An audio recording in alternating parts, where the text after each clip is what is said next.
Alrighty, kids. Does anybody know what time it is? আমি হলাম alien, আপনাদের পৃথিবীতে আমরা জগতে গাইছি american.polapan.com রোজ একটা চাই অনেক রকমের বাংলা গান পাওয়া যায়।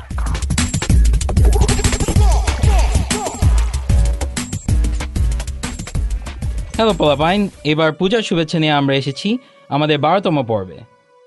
এবার ঈদের রিলিজ হওয়া একটি মিক্সড অ্যালবাম নিয়ন আলোয় স্বাগতমে সর্বদার একটি গান ছিল কুয়াশা। আপনারা নিশ্চয়ই জানেন সর্বদা অ্যাটলান্টা বেসড, এবং আমাদের সাথে আজকে আছে সর্বদার ভোকালিস্ট এবং গিটারিস্ট এবং কম্পোজার নিরাজ ভাইয়া। হ্যালো।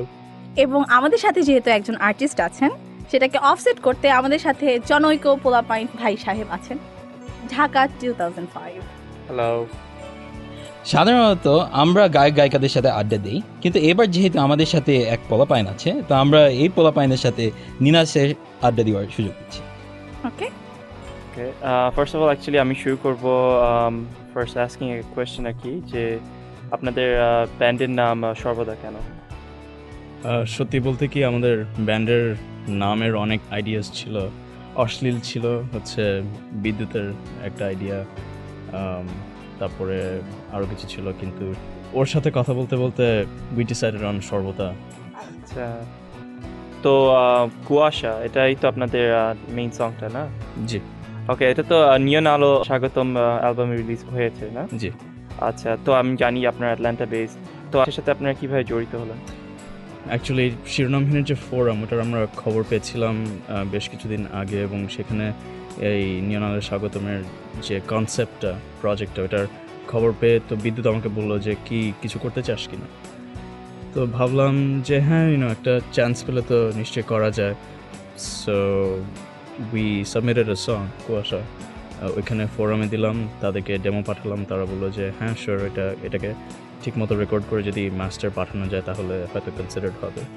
তারপর স্টুডিওতে রেকর্ড করার পরে মাস্টারটা আমরা বাংলাদেশে পাঠালাম। ইট ওয়াজ ইন্টারেস্টিং একটা এক্সপিরিয়েন্স ছিল, কারণ যে লজিস্টিক্সের যে প্রবলেম, এখানে রেকর্ড করে মাস্টার বাংলাদেশে পাঠানোটা, it was a very interesting new concept idea. এবং শিরোনামহীন আর জিয়া ভাইকে অনেক ধন্যবাদ আমাদেরকে অপরচুনিটি দেওয়ার জন্য। আপনারা কি ফিউচারে কি আরও কোনো ধরনের গান বা কিছু করার প্ল্যান আছে, কি প্ল্যান করছেন? হ্যাঁ, আমাদের কয়েকটা বেশ কিছু ট্র্যাক আছে অ্যাকচুয়ালি, সবগুলোই মোটামুটি ইদার ডেমো অথবা কনসেপ্ট ফেজে। ওগুলো আমাদের ইচ্ছা একটা নিজেদের একটা অ্যালবাম বের করার নেক্সট ইয়ার হোপফুলি। অ্যাকচুয়ালি আমাদের polapan.com-এর সর্বদা নামে একটা টপিক আছে, তো সেখানে যদি আপনারা যান তাহলে বেশ কিছু কনসেপ্টের রেকর্ডিং শুনতে পারবেন। সবগুলো যে ভালো তা না, কিন্তু আমাদের একটি বাসায় যা রেকর্ড করা। আমার একটা ইন্টারেস্টিং কোয়েশ্চেন আছে, আপনাদের কি কোনো ইচ্ছা আছে যে কোনো টাইপের ক্লাসিক্যাল মিউজিকের সাথে বা কোনো টাইপের ক্লাসিক্যাল বিটসের সাথে আপনারা কিছু করার in future, or anything in the running? Definitely আমাদের ফিউশন অ্যাকচুয়ালি হচ্ছে আমার, it's one of my favourite genres, because it takes the classical এবং মডার্ন একসাথে একটা ইয়ে করে। এখন that seems to be the norm now. হ্যাঁ, I guess that's the fad. তো আমাদের ডেফিনেটলি গানের মধ্যে তবলা ইন্ট্রোডিউস করার বা বাঁশি, হয়তো বেহালা বা ওইসব টাইপের ইন্ট্রোডিউস করার ইচ্ছা আছে। ঠিক হয়ে কিনা আমি শিওর না। আমরা আপনাদের অ্যালবামের জন্য অপেক্ষা করছি, কারণ first of all Atlanta base, so হ্যাঁ, অবভিয়াসলি আমরা ফার্স্ট স্টেজ পাবো একদিক দিয়ে, আর হলো যেহেতু বলতেছেন যে it's like different test and different track, so it's quite exciting. দোয়া করবেন, আশা করি রিলিজ করতে পারবো। সুধী দর্শক মণ্ডলী, আপনারা শুনছেন পোলাপাইন নিউজ নেটওয়ার্ক। আজকের ভাঙা খবর নিয়ে আসছেন মায়া পাইন। ধন্যবাদ শিয়াল। পাঞ্জাবিওয়ালা বালাম ঝালমুড়ি খেতে খেতে চীনা জগতে প্রবেশ করেছিল আন্ডারগ্রাউন্ড 2 দিয়ে। সেখানে ঝুলছিল ঝকমকে এক ব্যানার, নিয়ন আলোয় স্বাগতম। সে আশা করেছিল জ্যোৎস্না বিহার দেখবে, কিন্তু সেখানে ছিল চারদিকে কোলাহল এবং প্রবল তুফান। সে কি করবে না বুঝে এখন সে বোকার মতো কল্পনার বাইরে বইটি খুলে চ্যাপ্টার 2 পড়ছে। বাকি সংবাদ শুনবেন সাউন্ড অফ সাইলেন্সের পর।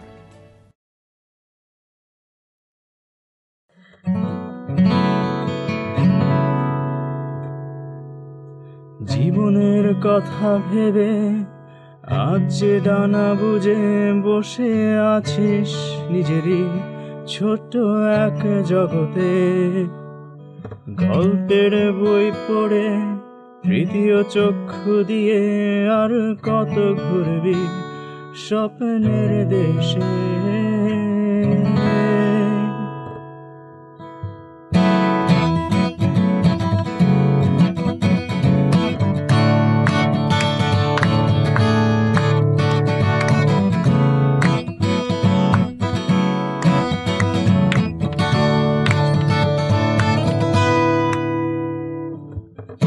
জীবনের প্রতি মুহূর্তগুলো উপলব্ধি করবার আশায় মাথা বালিশ কাঁধে নিয়ে ছুটে চল গন্তব্যহীন ভ্রমণ। এই তো সময় দূর দিগন্তে ঘুরার,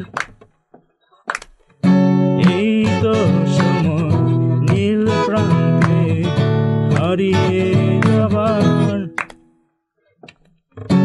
এই তো সময় দূর দিগন্তে ঘোরার, এই তো সময় নীল প্রান্তে হারিয়ে যাবার।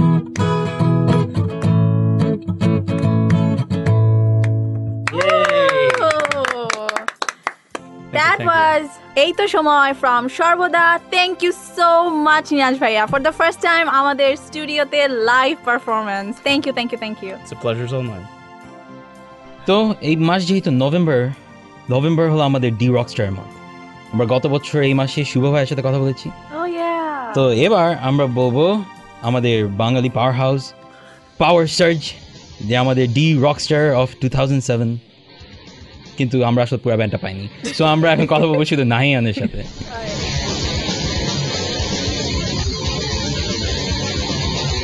আচ্ছা নাহিয়ান ভাইয়া, ফার্স্টলি কংগ্রাচুলেশনস। তো আপনারা এখন কি করছেন? কিরকম ঈদ কাটলো? হ্যাঁ, ঈদ ভালোই কাটলো, অ্যাজ ইন যেরকম কাটার কথা আর কি। কিরকম কাটার কথা? এখন একটু ডিফারেন্টলি কাটছে না, now that you are a celebrity? হ্যাঁ, ওরকম তো হয়ই, তো মানে জেনারেলি যেরকম হওয়ার কথা আর কি। তো বাট স্টিল ভালোই আর কি। আচ্ছা, তো আমরা আমাদের একটা প্রথম যে কোয়েশ্চেনটা সেটা হলো, আমরা কোন নাহিয়ানের সাথে কথা বলছি? আমরা কি সিভিয়ার ডিমেনশিয়া, নাকি আপনার 666, নাকি পাওয়ার সার্জ? তিনটাই? কিন্তু আমরা তো শুধু পাওয়ার সার্জের সাথে কথা বলার ইচ্ছা। হ্যাঁ, তাহলে আমাকে ধরেন পাওয়ার সার্জের নাহিয়ান হিসেবেই। তা এরকম কেন হলো ব্যাপারটা? ব্যাপারটা এরকম হলো বিকজ আমার ফার্স্ট ব্যান্ড ওয়াজ 666, দেন অ্যারাউন্ড 1.5 years পরে আমি নেম চেঞ্জ করে ওটা সিভিয়ার ডিমেনশিয়া দিই। তো ওটা তো একটা ডেথ মেটাল ব্যান্ড, বাট পরে আরো 2006 এর দিকে বেসিক্যালি পাওয়ার সার্জ ফর্ম করা হয় as a thrash metal band. So basically, Severe Dementia is one band and Power Surge is other. 666 is Severe Dementia old name, so that doesn't count. আচ্ছা, তো 666 আর নেই এখন। কথা আচ্ছা, এখন কথা হলো যে আপনাদের তো ইন্টারন্যাশনালি একটা অ্যালবাম বের হয়েছে অ্যাজ সিভিয়ার ডিমেনশিয়া। হ্যাঁ। এবং ওটা কি ব্যান্ড মেম্বার কি সেম নাকি ব্যান্ড মেম্বারস ডিফারেন্ট? সিভিয়ার ডিমেনশিয়ার অরিজিনাল লাইনআপ তো হচ্ছে আমি, then drummer হচ্ছে Rafa, he's also in Oswin and Kral, and bassist is Arifin, he's also Power Surge bassist, and vocalist Shoki. Severe Dementia আর live লাইনআপে Samir, as in Power Surge guitarist Samir, ও second guitar হিসেবে play করে, but ও permanent লাইনআপে নাই। আচ্ছা, মানে as in Severe Dementia original lineup is just 4 members, আমি, রাফা, Arifin and Shoki। আচ্ছা, সো মানে এসেনশিয়ালি ডিফারেন্ট ব্যান্ড, কিন্তু আপনি দুই ব্যান্ডই কাজ করেন? হ্যাঁ, দুইটা ব্যান্ডই আমার ফর্ম করা। আচ্ছা। তো ডি রকস্টারে সিভিয়ার ডিমেনশিয়া কেন ট্রাই আউট করলো না? সিভিয়ার ডিমেনশিয়া ট্রাই আউট করে নাই because one of the reason Severe Dementia is already very known, I think. Probably বাংলাদেশে ডেথ মেটাল জনরাটার জন্য হয়তো জাস্ট আন্ডারগ্রাউন্ড সিনের মধ্যেই পপুলার আর নোন, বাট স্টিল বাইরে আমাদের অ্যাজ ইন অনেক আমরা বিভিন্ন শো ইন্ডিয়াতেও পারফর্ম করেছি, যেন অবভিয়াসলি একটা ইন্টারন্যাশনাল অ্যালবাম রিলিজ হয়েছে। So I thought যে Severe Dementia এখানে না যাওয়াটা would be a better idea, and especially one of the other reason Severe Dementia does death metal music, extreme metal, which is not very famous in Bangladesh. Though Power Surge's genre thrash metal ওটাও অত famous না, so Severe Dementia we have other thoughts. It's already doing very good, and মোটামুটি আমাদের যেরকম expectation with Severe Dementia ওটা fulfil, so I thought to give it a try with Severe Power Surge. আচ্ছা আচ্ছা। আপনাদের যে mixed অ্যালবামটা বের হলো ইন্টারন্যাশনালি, সো ওটা তো আমাদের জন্য তো খুবই একটা গর্বের ব্যাপার আমি বলবো। এই ফার্স্ট হচ্ছে কোনো ইন্টারন্যাশনালি কোনো মিক্সড অ্যালবামে কোনো বাংলাদেশি ব্যান্ড একসাথে কাজ করলো। তো আপনাদের সবার সাথে কিভাবে পরিচয় হলো, আপনাদের সব ব্যান্ড মেম্বারদের সাথে, ইচ আদারের সাথে? ইউ মিন যে আমাদের ওই লেভেলটার সাথে কিভাবে পরিচয় হলো? না, আপনাদের নিজেদের মধ্যে মানে পাওয়ার সার্চ ফর্ম করছেন। Let's say about Severe Dementia Power Surge. Power Surge, Rockstar. Drummer Samiul and আমি অনেক ওল্ড ফ্রেন্ডস ছিলাম, তো বেসিক্যালি ব্যান্ডের রুটটা ওখান থেকে আছে। আমি সামিউল ফার্স্ট ব্যান্ড ফর্ম করার একটা ট্রাই করি, দেন আস্তে আস্তে আন্ডারগ্রাউন্ডের বিভিন্ন ব্যান্ড থেকে as in we were checking যে আরো আদার ভোকাল গিটারিস্ট বেসিস্ট ওসব যে পজিশনে মানে লাইক বেস্ট স্কিলফুল মেম্বার্স কাদেরকে নেওয়া যায়, তো হবে খুঁজতে খুঁজতে and some of few auditions এভাবেই মেনলি ব্যান্ডটা ফর্ম হয় আর কি। বাট বেসিক হচ্ছে ওই আমি এন্ড সামিউল, আমরা ওল্ড ফ্রেন্ড ছিলাম। মানে জামশেদ ভাইয়ের কথা বলতেই হবে, হি ওয়াজ অসম, লাইক পিওর রকার। সো আপনি বলছেন যে অডিশন নিয়ে তারপরে হচ্ছে? Jamshed wasn't taken by audition. Jamshed was a friend of Samuel. ওভাবেই ওকে চিনি আর কি। Basically we were looking for vocal guitarist and but কাউকে probably ওভাবে অডিশনে বেস্ট সুইটেবল পজিশন মনে হয়নি। সো তাই জন্য আপনাদের সব individual. Jamshed friend of Samiul, আমরা জামশেদকে বলছিলাম যে to sing for this band and ও রাজি হয়েছিল। এন্ড অ্যাবাউট সামির, ও আগে পাওয়ার সাথে জয়েন করার আগে আরো এক দুটা ব্যান্ডে বাজাতো আর কি, এন্ড ওখান থেকেই ওকে আমি মানে আমরা ওকে চিনি যে he is a very good guitarist, অন্য আরো কয়েকটা ব্যান্ডে বাজে। তখন আমি ওকে অফার করছিলাম to play for power surge and ও ইনিশিয়ালি এগ্রি করছিল because the type of our music. And Arifin তো সবচেয়ে লাস্ট মেম্বার, পাওয়ার সার্চের আগের বেসিস্ট যে ছিল, আগে এক দুবার বেসিস্ট হয়েছিল আর কি। তো বিভিন্ন রিজনে হয়তো বাইরে চলে গেছে পড়তে এন্ড সামথিং লাইক দ্যাট। মানে বেসিক্যালি আমরা অডিশন নিয়েছিলাম কয়েকজনের, বাট কাউকে ওরকম সুইটেবল মনে হয়নি। আচ্ছা ভাইয়া, আপনাদের সবার ইন্ডিভিজুয়াল পারফরমেন্স তো ছিল খুবই খুবই জোস, জাজরাও সবাই খুবই ইমপ্রেস ছিলেন। বিশেষ করে আপনার পারফরমেন্স সবচাইতে বেশি ক্যাচি ছিল। তো আপনার এরকম পারফরমেন্সের সিক্রেটটা কি? আপনার স্পাইকড হেয়ার নাকি ওই যে স্পার্ক আর্মে হাতের মধ্যে কি পড়ে না স্পাইকড, ওরকম ওটা? Not only that, I don't know, আমার পারফরমেন্স এরকম কি, আমি প্রবাবলি অনেক আগে থেকে এই টাইপের সং শুনে আসতেছি এন্ড অলওয়েজ মানে ন্যাচারালি আমার এরকম একটা মানে অলওয়েজ আগে থেকে এরকম ছিল যে এরকম অ্যাগ্রেসিভ কোনো মিউজিক্যাল ব্যান্ড করবো এখানে। তো I think it's comes naturally for me. এমন না যে জাস্ট মানে কোনো পার্টিকুলার কোনো জায়গার জন্য আমার এরকম পারফরমেন্স। রকস্টার আগেও like Severe Dementia Power Star আগেও যে কোনো শোতে I am always like that, and অন্য মেম্বারসও তাই। আচ্ছা, মানে অন্যদিকে যাওয়ার আগে আপনার স্পাইক হেয়ার নিয়ে যেহেতু কথা আসলো, হ্যাঁ এখানে আমার একটা কোয়েশ্চেন আছে, মানে আপনি কি জেল ইউজ করেন আপনার স্পাইক হেয়ার? তো এটা আমার জন্য খুব কমন একটা ক্লিশে হয়ে গেছে, এভরিওয়ান আসছে দ্যাট এন্ড আমি অলওয়েজ বলি এটা সিক্রেট, বলা যাবে না। আচ্ছা, কিন্তু কারণ কি আমি অ্যাকচুয়ালি সিক্রেট যাওয়ার জন্য না, কারণ আপনি জেলটা ঠিক মতো কাজ করে না। আপনি একটা গান শেষ হওয়ার আগে আপনি চুল ঠাস পড়ে গেল। কোন গানে পড়ে গেল? না, আমি গতকালকে দেখছিলাম আপনাদের Okay, then you're mistaken. You're talking about the final round program. G G G. Final round day, what happened, we performed 2 songs and I thought the first gane my hair will be all mohawk spiked and second gane will be not, because second gane I wanted my hair to be all down like that. আচ্ছা। That's why আমি second গান perform করার আগে চুল নামাই নিয়েছিলাম। That was the main thing actually. আচ্ছা, কারণ আমিও বলতেছি যে এটা মানে কি জেল ইউজ করলো, মানে একটা গান শেষ হলো না। Like between those two song when I was talking to the judges, আমার হেয়ার কিন্তু তখন স্পাইক টপিক ছিল। আসলে মানে আমাদের ওই 2 ইঞ্চি বাই 2 ইঞ্চি ভিডিওতে দেখা যায় না ঠিক মতো। আচ্ছা, ফাইনাল রাউন্ডের কথা যখন আসলো, আপনাদের এই আপনারা তো যাত্রা আর সুলতানা বিবিয়ানার হচ্ছে আপনারা নিজেরা ইম্প্রোভাইজ করে পারফর্ম করলেন, যেটা সবার খুবই খুবই পছন্দের ছিল। তো এই আইডিয়াটা কার ছিল? আইডিয়াটা আমারই ছিল। Story behind this actually final রাউন্ডের পারফরমেন্স দুদিন আগে সবগুলা ব্যান্ডকে ইনফর্ম করা হয় যে সবাইকে মানে ওন সংসের পাশাপাশি একটা করে কভার সং করতে হবে। So first day we thought that we might do one of those Western English songs, like generally I'm underground সাথে cover song করলে যা করি আর কি, but last moment I thought that why not taking an old Bangla song and improvise it our way, so that was the main idea actually. হ্যাঁ আইডিয়াটা ভালো, আইডিয়াটা খুবই Just a ভালো। minute. আপনি যেটা বলছিলেন যে আপনি অনেক আগের থেকেই মেটাল গান টান শুনেন, তো মানে আপনার ফেভারিট ব্যান্ড কি কি? My favorite band actually, just I can name just few. I have a lot, like genre-wise and yeah. So I would just say I listen to every good music. আচ্ছা, এখন From old মানে classic rock to extreme metal, everything. কিন্তু তাহলে মানে আপনি আচ্ছা এইভাবে করে বলি তাহলে আপনি But still, if you influence wanna K know some করতেছেন? favorite, I can say, but the list will be a bit long.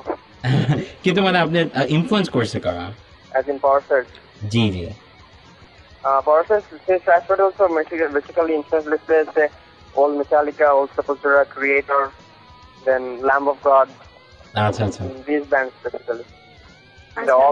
Generally most of the American and German thrash metal bands.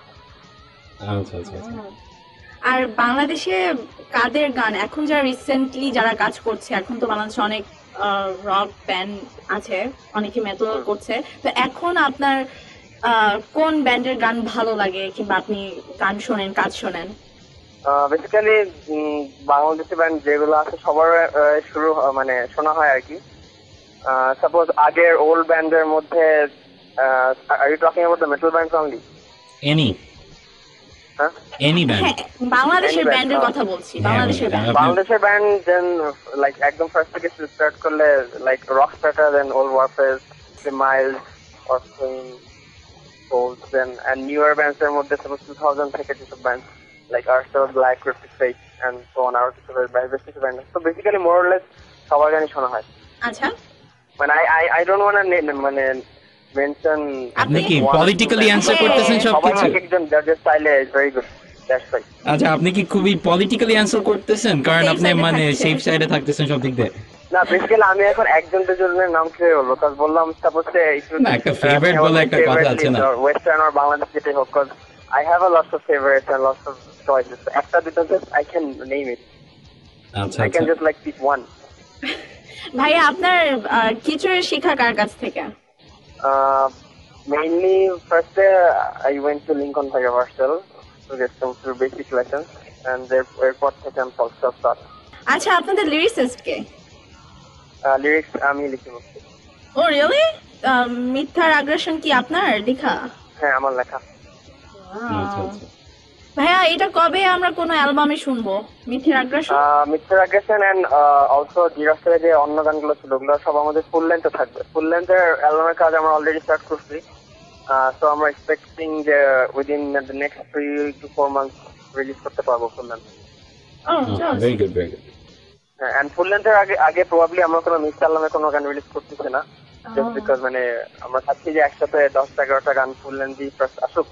And obviously জিরাফের যে গানগুলো ছিল আমাদের 4-5টা গান, ওগুলাও মানে new করে record করা হবে, and also some more other 6-7 new songs, so that makes 10 to 11 songs. awesome. D রকস্টারের সময় আপনারা কত ঘন্টা দিনে প্র্যাকটিস করতেন? দিনে না, উইকলি দেখা যেত, বিকজ আমাদের প্রত্যেকে মানে স্টাডিজ এত বেশি বিজি থাকতে হয় আচ্ছা। যে আমি এনএসএতে পড়ি, আমাদের ড্রামার, তো এন্ড ওখানে এত প্রেশার, অত একটা ইয়ে হয় না। সো উইকে অ্যাটলিস্ট 1-2টা প্র্যাকটিস করা ট্রাই করতাম। এন্ড অলওয়েজ ইভেন জিরাফের সময় আমাদের বেশ প্রেশার থাকতে হতো, সিন্স এভরি রাউন্ডে আমাদের we have to come up with a new song. তো লাইক দেখা যেত যে প্রত্যেকটা রাউন্ডের রেজাল্ট রাউন্ডের পর, হ্যাঁ, since we are like through to the next, আমরা বলতাম যে হ্যাঁ we have to compose a new song and perform in the next round. Right. তো বেসিক্যালি এরকমই টোটাল ব্যান্ড প্র্যাকটিস উইকে অ্যাটলিস্ট একটা বা দুটো হতো, বাট নট লাইক যে প্রতিদিন, ওভাবে তো সময় করা যায় না আর কি, কারণ আমাদের প্রত্যেকের স্টাডিজ বা সব নিয়ে ব্যস্ত থাকে। তো ওই 1-2 দিন যে প্র্যাকটিস করতেন ওটা কি ধরেন আপনার মোটামুটি সারাদিন 5-6 ঘন্টার একটা ব্যাপার? 4 hours 5 hours। আচ্ছা।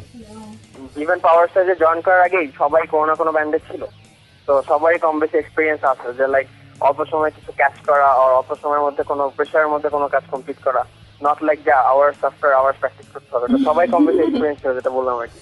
And I believe everyone is equally skilful, so basically the dedication and obviously ইচ্ছাটা আর কি, দ্যাটস দ্য মেইন থিং। আচ্ছা, আমরা বললাম যে আপনারা যেহেতু মানে থ্রাশ মেটাল করেন, আপনাদের কিছু কিছু জিনিস আপনাদের খুঁজে বের করতে হয়েছে, যেমন লাইক স্টেজে কি ইনস্ট্রুমেন্ট ইউজ করা উচিত, কি মিক্সার ইউজ করা উচিত এন্ড অল দ্যাট। এরকম ব্যাপারে হ্যাঁ আমরা কিছু প্রবলেম ফেস করি, বাট সাপোজ আমাদের নিজেদের সাউন্ড ইঞ্জিনিয়ার আছে, এন্ড অলসো ডিরেক্টরে যেমন জুয়েল ভাই সাউন্ডের কাজগুলো দেখছেন আর কি। তো ওনার সাথে আগে থেকে আমরা কথা বলে আমাদের রিকোয়ারমেন্টস বলে দিতাম যে আমাদের সাউন্ড আর মিক্সিং কোন গানে কিরকম দরকার বা কখন কিরকম, তো ওগুলো সব আমরা ক্লিয়ার আউট করে রাখতাম আর কি। তো ওভাবেই আমাদের মতো করেই যতটুকু সম্ভব করা যায় আর কি। তো অনেক সময় দেখা যায় যেভাবে চাচ্ছি হয়তো ওভাবে আসছে না আউটপুট, বাট অ্যাটলিস্ট মানে সামথিং মোটামুটি স্যাটিসফ্যাক্টরি একটা আউটপুট পাওয়া যায় আর কি। বাট তাও স্টিল আন্ডারগ্রাউন্ড শোতে সামটাইমস প্রবলেম হয়, বিকজ অনেক দেখা যায় যে ঢাকায় আন্ডারগ্রাউন্ড শো বেশ কিছু লো বাজেট শো থাকে, অথবা অর্গানাইজাররাও সামটাইমস যতটুকু দরকার অতটুকু সাউন্ড প্রোভাইড করতে পারে না, বিকজ এসব মেটাল ব্যান্ডস বা এদের রিকোয়ারমেন্টস জেনারেলি অনেক হাই থাকে, I think very good sound system. তো মোটামুটি সামহাও কভার আপ করা হয় আর কি। হ্যাঁ, আর এরকম অনেক সময় হতো যে আমরা তো ওয়েবসাইট থেকে তো দেখেছি, মানে শুনেছি দেখেছি, তো দেখা যেত যে আমরা অনেক সময় লাইক বেস্ট আমরা বুঝতেই পারতাম না। হ্যাঁ, কিন্তু দেখা যেত হ্যাঁ, তো ওখানে দেখা যেত যে আবার বেশ বাবা আবার বলছে, মানে উনি যখন ফিডব্যাকটা দিতেন আফটারওয়ার্ডস, তখন আমাদের মনে হতো ও আচ্ছা এরকম ছিল নাকি, আচ্ছা তাই নাকি, মানে আমরা ধরতেই পারতাম না এরকম। এই জিনিসটা হয় কি জেনারেলি তো লাইভ পারফরমেন্স একটা ব্যান্ডের সামনে থেকে দেখা এন্ড টিভিতে দেখা অনেক ডিফারেন্স হয়। এন্ড এর মধ্যে আরেকটা ডিফারেন্ট হয় যেটা বাংলাদেশি টিভির জন্য আর কি। বাংলাদেশি চ্যানেলগুলোর মানে টিভি চ্যানেলগুলোর সাউন্ড সিস্টেম থাকে মনো, লাইক ওয়েস্টার্ন টিভি যেগুলো থাকে স্টেরিও, ওরকম থাকে না। তো অবভিয়াসলি লাইভে যে সাউন্ডটা হয় ওটা যখন রেকর্ডেড হয়, যখন টিভিতে আবার প্লেব্যাক হয়, তো সাউন্ড অনেক কিছুই ওখানে লাইক মানে কোয়ালিটি বা যেটাই বলেন যেটা কমে যায় আর কি। তো এন্ড ইভেন আপনি ওটা ওই 10 মিনিটটা যখন এমনি আপনার ডেস্কটপে বা কম্পিউটারে শুনবেন ওখানে ভালো সাউন্ড সিস্টেমে, এন্ড টিভিতে শুনলে ওরকম লাগে না আর কি। তো দ্যাটস ওয়াই টিভি থেকে যখন আবার রেকর্ড করে নেওয়া হয়, তো অবভিয়াসলি সাউন্ড ওখানে আবার একটু কোয়ালিটি লেস হয়। তো দ্যাটস ওয়াই দেখা যায় অনেক ডিফারেন্স, যে অনেক সময় এরকম দেখা যায় যে জাজেসরা একটা কমেন্ট দিলেন বাট টিভিতে দেখে ওটা ঠিক ওরকম মনে হলো না। বাট এখন তো কিছু করার নেই, ওই যে বললাম আমাদের টেলিভিশন সিস্টেমের সাউন্ড সিস্টেমই মনো।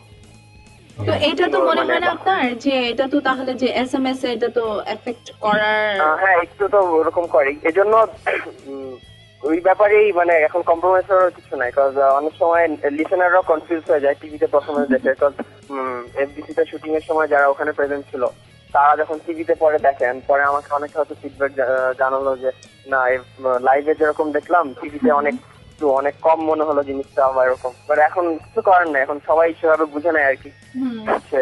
সেটাই মানে আমি waiting for the technology to get improve, ওটা ছাড়া তো আর কোনো কিছু করার নেই। হ্যাঁ সেটাই, কারণ আমি যেমন বলতে চাচ্ছিলাম যে আপনার যে আচ্ছা আপনাদের তো এই গানটা শুনলাম কিন্তু গানের লিরিক্সটা কিসের উপর সেটা বুঝলাম না, কারণ অবভিয়াসলি মানে সবকিছু ওভারওয়েলমিং হয়ে যায়, মিক্স হয়ে মনে হয়ে যখন বের হয় তখন everyone is not used to thrash metal. কারো কাছে thrash metal শুনলে মনে হয় যে ইরিটেটিং মিউজিক, কারো কাছে নয়েজি, কারো কাছে super duper head banging rocking music. তো এখন ওটা তো বটে, ওটা তো অনেক কিছু ডিপেন্ড করে। হ্যাঁ এটা তো মানে অবশ্যই। তো এখানে যেটা দেখতেছি যে যারা হয়তো আগে থ্রাশ মেটাল ছড়ে নেই তাদের কাছে এই মিউজিকটা হয়তো ফার্স্ট শোনার পরে মনে হয় যে সামথিং নিউ, হয়তো কেউ অনেকে সেকেন্ডবার ট্রাই আউট করে এন্ড সেকেন্ডবার দেখা যায় যে হ্যাঁ আমার এটা ভালো লাগতেছে। আবার অনেক লিসনার দেখা যায় they are already into this genre and প্রথমবার শুনি যে গেট না really head banging music, real rocking music. তো এটা অনেক ভ্যারি করে লিসনার টু লিসনার। আমি পুরা দেখা যায় অনেক অপোজিট ফিডব্যাক পাই একটা লিসনার টু আরেকটা লিসনার থেকে, একজন এক ধরনের কথা বলে, একজন সিস্টার অপোজিট কথা বলে, এরকম। এটা তো হবে। সাপোজ আমাকে একবার একজন হয়তো ওই এফডিসিতে পারফরমেন্সের পরেই ওখানে একজন আই ডোন্ট নো মানে some powerful fan he said যে আপনাদের band is so rocking the sound and everything, stage performance, so head banging. In the same day, some other old guy, he said that your music is noisy. So I had to tell him thrash metal or metal music is noisy. It's not just like soft music. So the জিনিসটা face to face and মানে সবার অনেক vary করে আর কি। এখানে আমরা জিনিসটা যেটা চাচ্ছি যে এই টাইপের টেস্টটা বাংলাদেশের মানুষের মধ্যে এস্টাবলিশ করতে হয়তো সময় লাগবে, কারণ একটার পর একটা জনরা বাংলাদেশে কিন্তু আসতেছে। একদম ফার্স্টে আজম খানের পপ মিউজিক থেকে শুরু করে, দেন সোলস মাইলসের soft rock, hard rock, then ওয়ারফেজের hard rock, heavy metal, then also Artcell, then ব্ল্যাকের অল্টারনেটিভ মিউজিক, এভাবে আস্তে আস্তে জিনিসটা এস্টাবলিশ হবে আর কি, তো সময় লাগবে আর কি। আমার তো মনে হয় যে গত 5 বছরে বাংলাদেশের যেই চেঞ্জটা হলো এই পুরো রক সিনারিওতে, এটা তো 8 থেকে 5 বছর পরে এই সিনারিটা নাও থাকতে পারে, তাই না? ডেফিনেটলি চেঞ্জ হবে হোপফুলি। হ্যাঁ অবভিয়াসলি চেঞ্জ তো হবে টাইমের সাথে সাথে। আচ্ছা ভাই, আপনারা তো ধরেন থ্রাশ মেটাল মানে এরকম থ্রাশ মেটাল তো খুব কম ব্যান্ডই বাজায় বাংলাদেশে। এখন নতুন হয়তো অনেক ব্যান্ড বের হবে আপনারা যেহেতু আপনাদের পারফরমেন্স দেখে ইন্সপায়ার্ড হয়ে, তো আপনাদের মানে কোনো সাজেশন ওইসব ব্যান্ডের জন্য? Suggestion would be to the junior band যারা ট্রাই আউট করতেছে, obviously we appreciate it, because আমরা চাই যে সিনের মধ্যে আমাদের মিউজিক্যাল সিনে যে আরো more and more heavy metal আর থ্রাশ মেটাল ব্যান্ড বের হয়ে আসে, তাহলেই এই মিউজিকটাকে এস্টাবলিশ করা পসিবল হবে। বাট তাদের জন্য একটাই সাজেশন যে they should compose and try to compose good music আর কি, because thrash metal music it doesn't mean যে অলওয়েজ নয়েজি, বিকজ এই ধরনের মিউজিকের মধ্যে মেলোডি থাকে, অ্যান্ড মেলোডিটা এক একজনের কাছে ডেফিনেশন এক এক রকম। সবার উচিত হবে যে গুড সং কম্পোজ করা, অ্যান্ড অনেকে হয়তো ওয়েস্টার্ন বিভিন্ন ক্লাসিক্যাল ব্যান্ডের গান কভার করে, বাট কভারের পাশাপাশি কম্পোজিশনটা দিকে ইম্পর্টেন্স খুব, because that's the identity. Like একটা অন্য একটা ব্যান্ডের গান কভার করে ফেমাস হওয়া মানে আমার কাছে জিনিসটা উইয়ার্ড আর কি, বিকজ ঢাকায় দেখা যায় যে অনেক ব্যান্ড হয়তো ওদের ব্যান্ড করার টার্গেট থাকে যে আমরা জাস্ট কভার করবো অন্য ব্যান্ডের গান, বাট সাথে সাথে নিজেদের ওন সংস কম্পোজ করা, লাইভে যারা অ্যালবাম হয়তো এখনো বের করতে পারে নাই, লাইভে অডিয়েন্সের কাছে ওই গানটাকে প্রেজেন্ট করা, এগুলো ইকুয়ালি ইম্পর্টেন্ট। তো বেসিক্যালি আমার সাজেশন এটাই যে নিজেদের কম্পোজিশনের উপর অনেক খেয়াল রাখা, compose good songs and obviously lost and lost practice. আচ্ছা, আপনি কি মনে হয় ধরেন এখন বাংলাদেশে অনেক ব্যান্ডই আছে, যেমন আমি শুনলাম তারা স্লেয়ারের কভার করে ফর এক্সাম্পল, ধরেন ব্যান্ডের কভারটাই করলো কিন্তু লিরিক্স গুলা একটা দুইটা ভার্স ধরেন আপনার বাংলায় ট্রান্সলেট করে গেল, মানে ওইসব ব্যাপারে আপনার ধারণা কি? অ্যাজ ইন কোন ওয়েস্টার্ন ক্লাসিক্যাল ব্যান্ডের গান কভার করার সময়? জি জি জি। I don't think that would be a good idea. Like একটা গানের সং এর দ্য মেইন থিং, হয়তো অনেকে মনে করে মিউজিকটা is the main thing, but গানের কপিরাইট হিসেবে যে জিনিসটা main thing is the lyrics. হ্যাঁ, so like you can change the lyrics basically, you can change the music or improvise it in your way, যেটা আমরা হয়তো সুলতান আলী গান কভার করার সময় করছি, we didn't change the lyrics but we changed and improvised the music. So obviously lyrics-টার copyright always songwriter-এর কাছে থাকে, মিউজিকের copyright different thing. তো আমি অবভিয়াসলি মনে করি কভার করার সময় অ্যাটলিস্ট লিরিক্সটা ঠিক থাকতে হবে, হয়তো সে তার মতো করে তার ইম্প্রোভাইজড ওয়েতে তার স্টাইলে ওটা he might sing it, but lyrics he can change it, like not even translate it, that would be. আচ্ছা, আপনাদের ডি রকস্টারের ওভারঅল এক্সপেরিয়েন্সটা কিরকম ছিল? অবভিয়াসলি লাইক অনেক মানে ঘটনা আছে, মজার ঘটনা আছে, তারপর অনেক ওভারঅল এক্সপেরিয়েন্স বেসিক্যালি আমরা যখন ফার্স্টে যাই তখন I didn't had an idea যে আমরা এই ধরনের রেসপন্স পাবো, যে এতদূর বা এতদূর এগিয়ে মানে আসবো আর কি। আমার তখন মেইন টার্গেট যেটা ছিল আমাদের, যে আমাদের মিউজিক জনরাটা হচ্ছে মেইন স্ট্রিম মানুষের কাছে it's newer, so we thought যে fine power star would be on TV and lots of মানে ন্যাশনাল টিভিতে যখন আসবে বাংলাদেশের সব সাইডের মানুষ অ্যাটলিস্ট দেখতে পারবে যে আমাদের বাংলাদেশে এই টাইপের মিউজিক হয় অ্যান্ড প্রবাবলি মানে অ্যাপ্রিসিয়েশন পাবো। বাট পরে যখন আসতে দেখলাম যে না মানে গোয়িং ফরওয়ার্ড অ্যান্ড জাজের কাছ থেকে গুড কমেন্ট, তখন we are like really liking it. And experience basically অনেক ছিল, লাইক জাজদের সাথে অ্যান্ড বাম্বার সিনিয়রদের সাথে বিভিন্ন ফ্রেন্ডলি ওয়ে অ্যান্ড তাদের সাথে বিভিন্ন আইডিয়া শেয়ার। প্লাস সবচেয়ে ভালো লাগছিল প্রবাবলি টপ 20 রাউন্ড ব্যান্ডের যখন ফার্স্ট রাউন্ড হয় অ্যান্ড অবভিয়াসলি ফাইনাল, এভরিবডি জাজেসরা they stood up and gave us a standing ovation. তো ওটা আমাদের কাছে খুব একটা বিশাল ব্যাপার ছিল যে লাইক বিং দেম, ওরা হয়তো ওই ধরনের জাজরা হয়তো মিউজিক করতেছে আমাদের এইজের থেকেও বেশি হয়ে ধরেছে, এরকম সিনিয়রদের কাছ থেকে এরকম রেসপেক্ট পাওয়া আমাদের very good. Overall experience was very good, and specially যেভাবে আমরা SMS রেসপন্স পেয়েছি। আচ্ছা, তো আপনাদের ডি রকস্টার কথা যেহেতু আসলে আবার মানে আপনাদের রানার্স আপ যারা হয়েছে, আপনি এক্লিপস আর রেডিও অ্যাক্টিভ, ওদের ব্যাপারে আপনাদের মানে কোনো মতামত মানে ফ্রেন্ড হিসাবে, নট এজ আ অপোনেন্ট? হ্যাঁ, Radio Active is obviously very good band, they are only soft rock and hard rock, and obviously their singer Paul has amazing vocal. তো বেসিক্যালি এটাই বলার আর কি, মানে being a band they are very good, and obviously মানে they also deserve to win this competition, but I don't know, the SMS made the margin, and obviously maybe we had something and they had something, but musically they're a very good band. So finally যে কটা band ছিল সবাই like কমবেশি নিজেদের স্টাইলে was very good, otherwise এত দূর আসতে পারতো না। তাও ঠিক। আচ্ছা ভাইয়া, আমি এখানে একটা কোয়েশ্চেন করি। একটা মিক্সড অ্যালবামে ব্ল্যাক, আর্টসেল আর ক্রিপ্টিক ফেট একসাথে জ্যামিং করে একটা গান করেছিল, হ্যাঁ, তো এরকম কি হতে পারে যে ডি রকস্টারে হচ্ছে চ্যাম্পিয়ন আর হচ্ছে runners up, first runner up আর সেকেন্ড রানার আপ সবাই একসাথে মিলে জ্যামিং করে কোনো একটা কিছু করলো, ধরেন কোনো কনসার্টে অ্যাট লিস্ট পারফর্ম করলো, এরকম কি হওয়ার কোনো চান্স আছে? দিস মাইট হ্যাপেন, আমরা এখনো ভাবে কোনো চিন্তা করি নাই, but if someone like some producer or some organizer wants to do it, we might give it a thought. আমরা আইডিয়া দিচ্ছি এবং কোনো কপিরাইট থাকলো না আইডিয়ার মধ্যে। আচ্ছা, we will think of it. Obviously, it's not a bad idea at all. Alright. Yeah. আচ্ছা ভাইয়া, শেষ করার আগে একটা প্রশ্ন, সেটা হচ্ছে আপনারা একটু আগে বলছিলেন যে আপনারা স্টাডি নিয়ে অনেক বিজি থাকেন, তো আপনারা কি করেন গানের পাশাপাশি? আমি ইনস্টিটিউটে মার্কেটিং এন্ড ইন্টারন্যাশনাল বিজনেস এ পড়তেছি। কোন ইয়ার? I'm in 10th semester.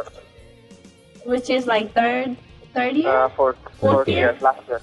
Yeah, and Samuel is also doing his on finance and accounting degree in UNSU. He's also in the last সব year. বিজনেসম্যান হবে নাকি পরে? পয়সা লাগবে তো।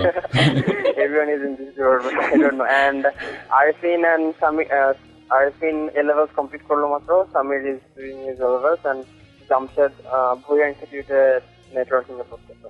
Oh, He's in third year. just. সব student মানুষ। Are you guys the ambassador now? Yeah, DJ's brand ambassador. Oh, cool. So এখন কি আপনাদের ডিজুস কমার্শিয়াল জিঙ্গল করতে হবে? That I don't know yet. আমাদের like the roster is one of the awards বা recognition was the DJ's brand ambassadorship. So ওটার ব্যাপারে আমাদের এখন official contract sign এখনো হয়নি, soon হবে. Then we will know the exact details of it. But so far we'll just know that the brand ambassadorship. So next plans কি হবে হবে আমি এখনো ঠিকভাবে আইডিয়া দিতে পারছি না। আপনি বলছিলেন যে আপনারা চান হচ্ছে বাংলাদেশের মানুষ আরো বেশি করে থ্রাশ মেটাল শুনুক, তো এটা স্প্রেড করার সবচাইতে জোস এবং ইজিয়েস্ট ওয়ে হচ্ছে একটা জিঙ্গল করা। 1 মিনিটের জিঙ্গল দেখবেন মুহূর্তের মধ্যে সবার ফোনে বাজছে। No, but there could be other ways too.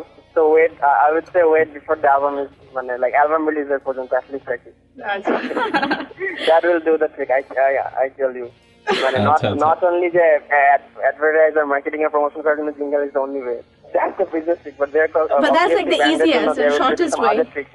Always the songs do it, and the live performance and obviously live performance and live performance.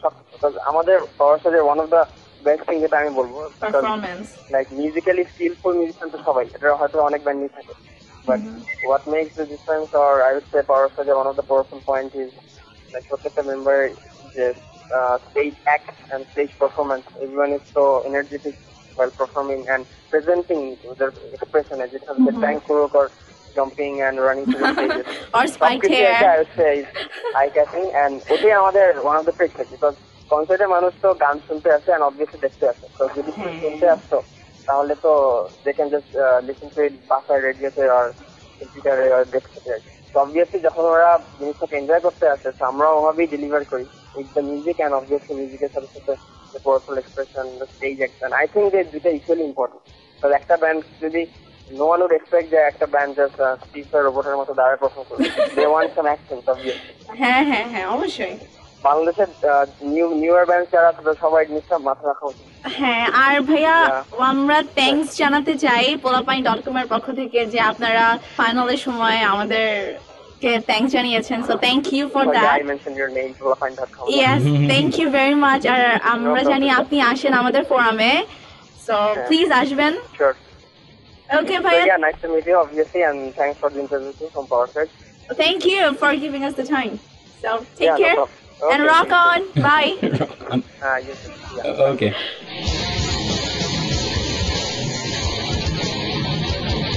আপনারা মাত্র শুনলেন মায়া পাইন আর শিয়াল ভাইয়ের সাথে নাহিয়ান ভাইয়ের আড্ডা, পাওয়ার সার্জের নাহিয়ান ভাই। যেহেতু আমাদের ওটা শেষ হয়ে গেল, তো আমরা এখন আমাদের নেক্সট সেগমেন্টে চলে যাচ্ছি, মিলার সাথে আড্ডা। আশা করি আপনাদের সবার ভালো লাগবে।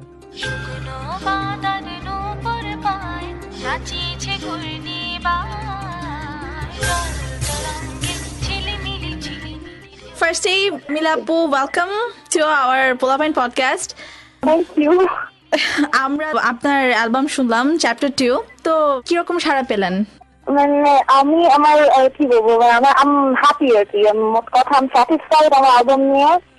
আর আমি যতটুকু শুনলাম যে বেশ ভালো সেল ছিল, সবাই অনেক লাইক করেছে অ্যালবামটা, অনেক লাইক করেছে। আর যেহেতু ফুয়াদ ভাইয়ের মিউজিক ছিল স্পেশালি, আমার অনেক ইচ্ছা ছিল ফুয়াদ ভাইয়ের সাথে কাজ করার। ফুয়াদ ভাইয়ের সাথে অনেকদিন ধরে কথা হচ্ছিল অ্যালবামটা নিয়ে যে কি করবো না করবো, তো তো ফাইনালি মানে পুরোপুরি ফুয়াদের ডিসিশন ছিল অ্যালবামটা কি হবে, কারণ অ্যালবামে কিন্তু গান যতগুলো গানই আছে সবই ফুয়াদের ডিসিশন কোন গান কেমন হবে। তবে আমাকে যা দিয়েছে আমি এক্স্যাক্টলি মানে যা দিয়েছে ওটাই দেওয়ার চেষ্টা করছি। আচ্ছা আচ্ছা। তো ফাইনালি আমি হ্যাপি, ফুয়াদ ভাই হ্যাপি, আর সোফা যতটুকু শুনলাম যে অ্যালবামের রেসপন্স খুব ভালো, এই আর কি। সো ট্রিক কোয়েশ্চেন নাম্বার 1 হলো যে আপনার মানে চ্যাপ্টার 1 এর তুলনায় চ্যাপ্টার 2 এর ডিফারেন্স কি কি দেখতেছেন? চ্যাপ্টার 1 লাইক আমাদের সবার চ্যাপ্টার 1 না, অ্যালবামের নাম সব ফেলে আসা ওই তো অ্যালবাম, এখানে নাম চ্যাপ্টার 2 রাখার কারণ হচ্ছে গিয়ে কিন্তু এটা আমার সেকেন্ড সোলো, মানে আমার তো আজকে দুটো অ্যালবাম বেরিয়েছে এই নিয়ে আর কি। ফার্স্ট অ্যালবামটা ছিল হচ্ছে ফেলে আসা, তো সেকেন্ড অ্যালবামটা তো আমি 1 বছর পরে দিলাম, এক্স্যাক্টলি 1 বছর পরে। তো চিন্তা করলাম সবাই চিন্তা করে যে গানের মানে টাইটেল নিয়ে কোনো একটা নাম দিয়ে দেয় অ্যালবামের। আমি চিন্তা করলাম যে এক্সেপশনাল কিছু হওয়ার ভেবে দেবো যে হ্যাঁ গানের টাইটেলে নাম দিব না, কারণ একেবারেই মানে সবাই এরকমই করে। তো কিছু করার জন্য এমন কোনো কিছু করি যেটা এটা করে না, ওটা ঠিক আছে। যেহেতু সেকেন্ড অ্যালবাম তো চ্যাপ্টার 2 রাখা যায়, আমি চিন্তা করলাম সবাই বলে হ্যাঁ চ্যাপ্টার 2 দিয়েছো।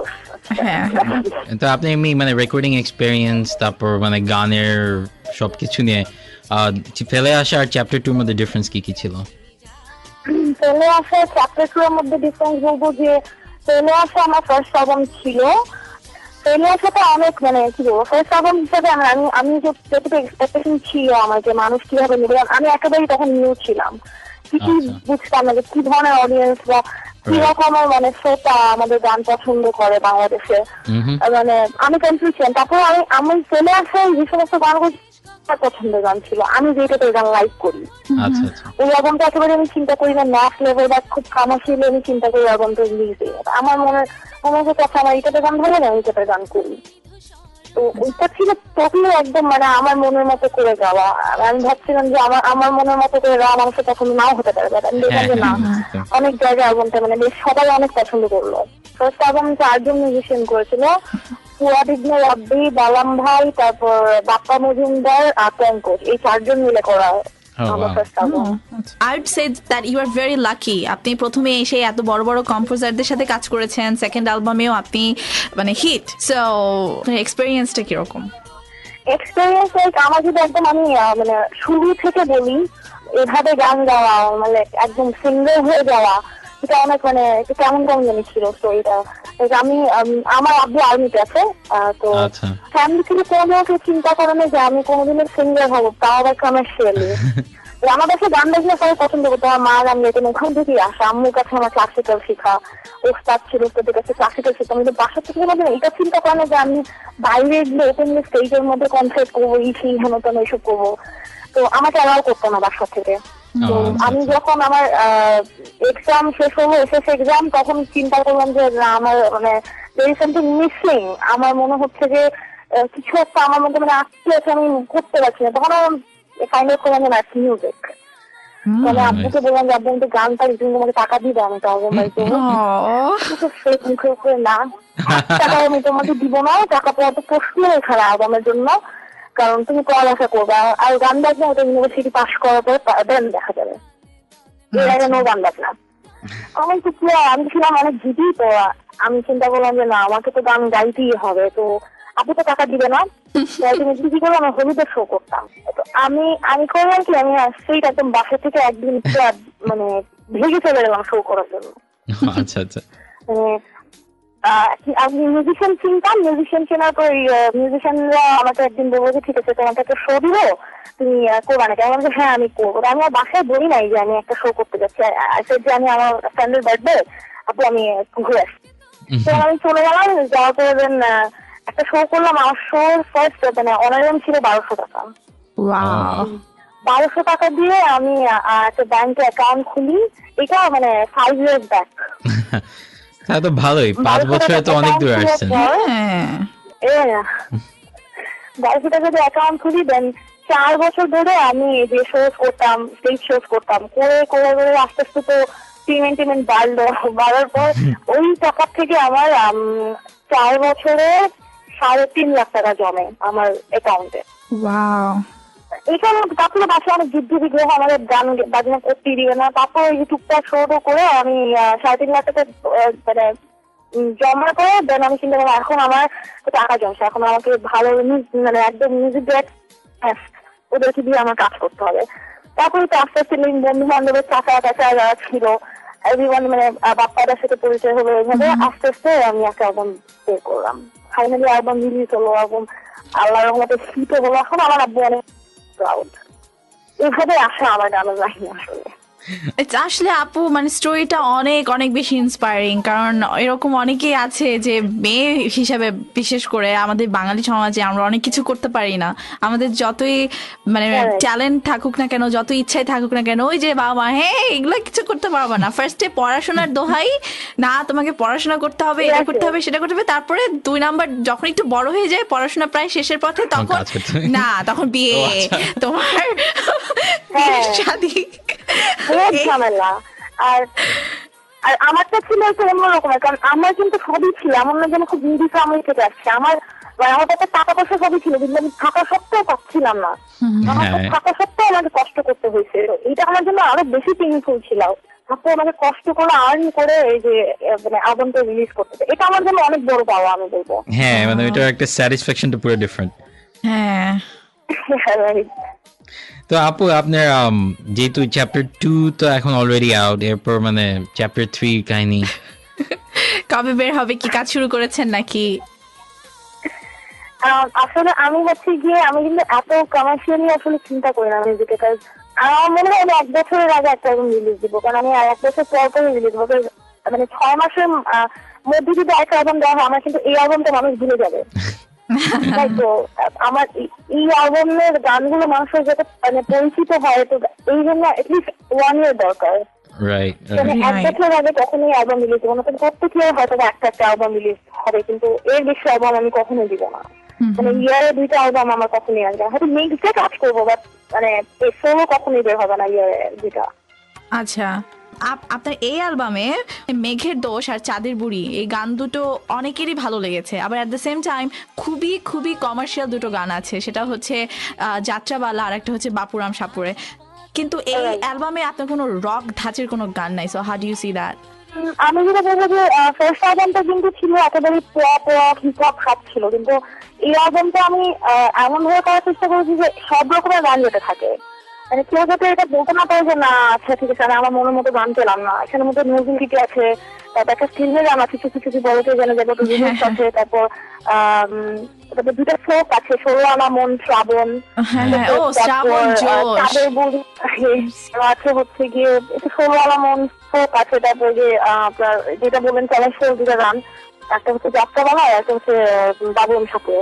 তো বিভিন্ন রকমের গান আর কি। আমি রকটা এবার করা হয় না, কারণ আমার কাছে মনে হলো না যে পুরো অ্যালবামের সবগুলো গানের সাথে রকটা যায়। হ্যাঁ, দ্যাটস ট্রু। তো এই জন্য এবার আসলে রকটা রাখা হয় নাই।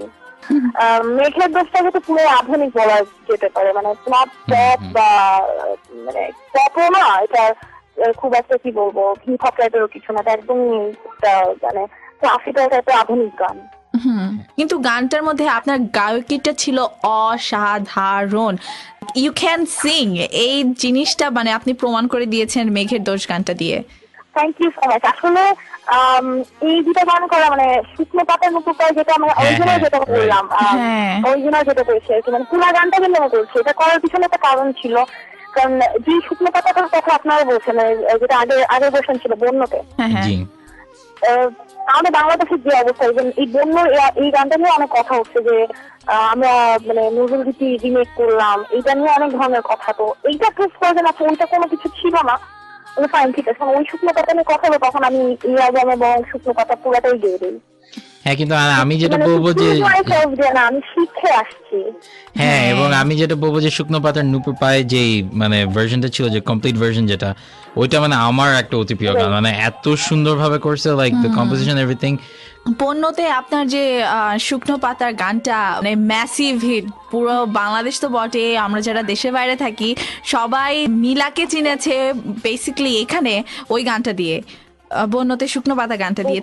আচ্ছা আচ্ছা, এই আর কি। তো আসলে বিভিন্ন রকমের গানই আমি রাখার চেষ্টা করেছি এই অ্যালবামটার মধ্যে। আরো কতটা মানুষকে স্যাটিসফাইড। অনেকে আবার বললো যে ওয়াই কমার্শিয়াল দুইটা গান, ভাবলাম সাপুরের যাত্রাওয়ালা কেন। যাত্রাওয়ালা আসলে একদমই পুরো একটা ফান টাইপের গান। যাত্রাওয়ালাটা কমার্শিয়াল চিন্তা করে, হ্যাঁ বাপুরাম সাপুরে আমি একটু কমার্শিয়াল চিন্তা করে করেছি। মানে আমি আসলে অধ্যায় নট মি, আমি আসলে অধ্যায় যে একটা গান এটলিস্ট বাপুরাম একটা থাকা উচিত ন্যাশ লেভেলের জন্য। আমরা এটা তো বাংলাদেশে যেটা সত্যি কথা, বাংলাদেশে আমাদের মতো মিউজিকের টেস্ট সবার না। হ্যাঁ দ্যাটস সো ট্রু। হ্যাঁ, তো অনেকে এই ধরনের গান পছন্দ করে। আর আমি গাইতেছি বাংলাদেশে, স্টেজ পারফর্ম করি, তো একটা কমার্শিয়াল গান থাকা উচিত পুরো অ্যালবামে। তো ওই গানটা চিন্তা করে মানে বাপুরাম সাপুরে কিছু কমার্শিয়াল চিন্তা করে করা হয়েছে। যাত্রাবেলা পুরাই ফান, মানে একদম ফান করে করা। ওইটা এমন না যে কমার্শিয়াল চিন্তা, ওটা ঠিক মজার কথাবার্তা, প্রেমিক পুরুষারে রহিম আর উদ্যানের এই যে হয় না যে আপনি বললেন না যে গায়ে হলুদে এদেশ আমাদের গায়ে হলুদ বিয়েতে অনুষ্ঠান হয়, তখন কি দেখা যায়? তখন কিন্তু দেখা যায় যে মানুষ ওই হিন্দি গান বাজিয়ে নাচানাচি করছে, তাই না? সো এখন আমরা বাংলা গানের সাথে নাচানাচি করছি। সো হোয়াট, অসুবিধা কি? মজা করছি আমরা, তাই না? সবসময় তো একেবারে মানে আর্টিস্টিক গান তো আর বিয়ে বাড়িতে তো বাজায় না মানুষ, তাই না? মজা গানই তো বাজায়। ওইটা চিন্তা করি আসলে কেউ একটা নেগেটিভ দিক নিয়েছে, কেউ পজিটিভ। বাট আমি বলবো যে পজিটিভের দিক অনেক বেশি, মানে পজিটিভ সব জায়গাতেই থাকবে। নেগেটিভ না থাকলে তার পজিটিভের মজা বোঝা যাবে না, বা পজিটিভ না থাকলে নেগেটিভের মজা বোঝা যাবে না। সেটাই। অন্য প্রসঙ্গে যাই, গানের প্রসঙ্গে বাদে। সেটা হচ্ছে আমরা জানি যে আপনি একটা মিউজিক শোতে হোস্ট করতেন। তো আপনার কি কখনো অ্যাক্টিং করার ইচ্ছা আছে? আমার কখনো মানে কোনো মিউজিক্যাল প্রোগ্রাম বা যেই প্রোগ্রামে হোস্ট হওয়ার ইচ্ছা আমার ছিল না। এটা একদমই মানে কি বলবো, আমাকে রিকোয়েস্ট করে নেওয়া হয়েছে, কারণ ওনারা প্রেজেন্টার খুঁজে পাচ্ছিল না, কাউকেই খুঁজে পাচ্ছিল না। তো যা প্রোগ্রাম ছিল ওনাকে আমি চিন্তা উনি আমাকে অনেক রিকোয়েস্ট করবো যে নীলা আপনি করেন। আমি বললাম আমি কখনোই করিনি, এটা ভালো নাও হতে পারে। আমি গান গাই, আমি জানি আমি কনফিডেন্ট যে আমি গান ধরে গাইতে পারবো, কিন্তু উপস্থাপনা সবকিছু সবাইকে দেওয়া হয় না। আমি দেখা যাবে সব করতে গেলে আমার কিছুই থাকবে না, মানে আমি আসলে কি আমার আইডেন্টিটি হারিয়ে যাবে। তো ফাইনালি আমাকে অনেক কষ্ট করে ওরা বলে যে আপনি ঠিক আছে আপনি 4টা পর্ব করে দেন, কারণ আমাদের আসলে একদিন লাগে, মানে 4টা পর্ব একদিনে নামা। তো আমি মানে একদিনে করে দিচ্ছি 4টা পর্ব। ওইটা কিন্তু ওই 4টা পর্ব হয়ে গেল ফাইনালি। আমি পরে আর করি নাই, কারণ আমার কাছে মনে হয় না যে করাটা মানে আমার ইচ্ছা ছিল না করা। তো করলাম, পরে দেখলাম রেস্টুরেন্ট ভালো, মানুষ পছন্দ করছে, মানে যা ভাবছিলাম আমি পারবো না। মানে অ্যাকচুয়ালি নিয়ে আমি এখনো চিন্তা করছি না, কারণ গান নিয়ে এত চিন্তিত যে আমি নেক্সট অ্যালবাম কি করবো, 1 বছর এটা নিয়ে প্ল্যান করতে করতে মাথা খারাপ হয়ে যাবে। কারণ এই চ্যাপ্টার 2 বেরোবার আগে মুহূর্তে যে অবস্থা ছিল, যে খাওয়া দাওয়া নেই, আমার রাতে পড়া ঘুমিয়ে হয় না, ঘুমিয়ে আসে না, এমন অবস্থা। চলো কি হবে, অ্যালবাম কবে বের হবে, আদৌ কি বের হবে, মানে এমন অবস্থা ছিল। আচ্ছা আপু, আমরা কিছুদিন আগে আপনার হচ্ছে একটা টিভি শোতে একটা প্রোগ্রামে দেখলাম, সেখানে হচ্ছে আপনি পারফর্ম করলেন 2টা গান, একটা হচ্ছে শুকনো পাতা, একটা হচ্ছে ছেঁড়া পাল। তো আমরা আর বেশি কিছু এখানে জিজ্ঞেস করবো না, শুধু জিজ্ঞেস করছি যে আপনার গেট আপ, আপনার পারফরমেন্স, আপনার ইন্সপিরেশন কি, কিংবা কারা?